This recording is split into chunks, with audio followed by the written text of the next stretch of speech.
Mr. Paine, is it true you have been summoned to the White House because the President is angry over your remarks? If so, please don't be intimidated, sir. Have no fear, my friend, I assure you. Although I respect the office of the presidency, I would bow to no man. No, it's not true I've been summoned. But if I were, this is what I would say to the President of the United States of America. Mr. President, our founding fathers are turning over in their graves.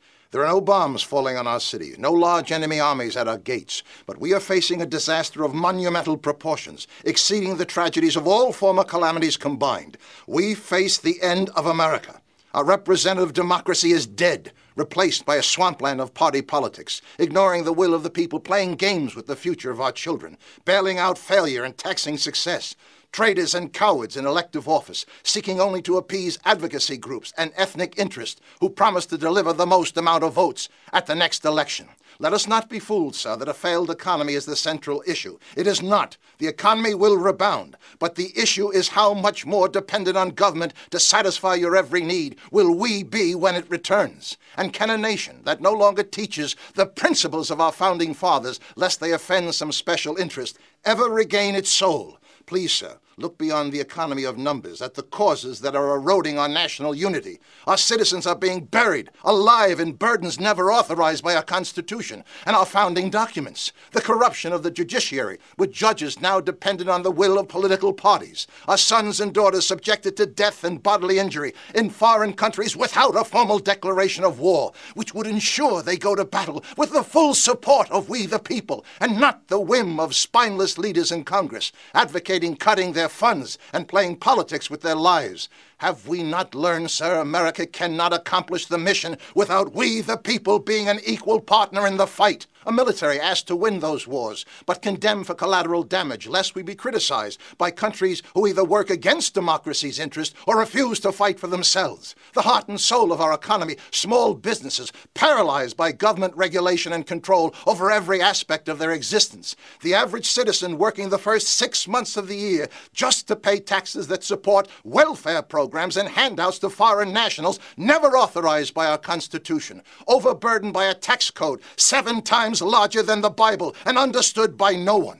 I understand, sir, your passionate declarations that we all must be good global citizens. But respectfully, sir, you were not elected the president of the globe. You were elected president of the United States. The globe has not provided you a treasury to solve their problems. We, the neglected people of America, pay your salary and provide the funds to support our interests first.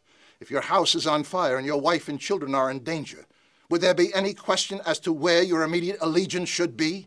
Is it not common sense to put your nose to the American grindstone first? And remember, sir, we're broke.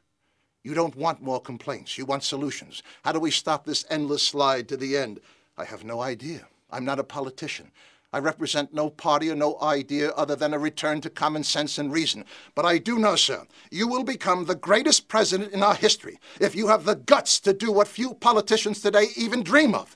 Choose the harder right, turning your back on your political handlers and those who would dismantle our country's history, traditions, and values over the easier wrong of bowing and apologizing for America's mistakes.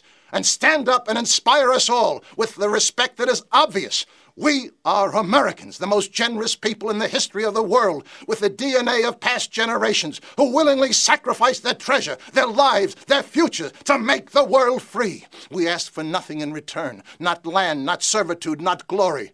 That history needs to bow to no political gain. That history needs no apology, sir. And may you never mislabel gratitude and pride in country as politically incorrect arrogance and extremism. I know, sir, you are very concerned with criticism that America is not a very good global partner. Perhaps, sir, it's time you should remind our critics. Americans were the first people to shed their blood fighting for global freedom. There would be no possibility of globalization if it were not for the contributions of the United States of America.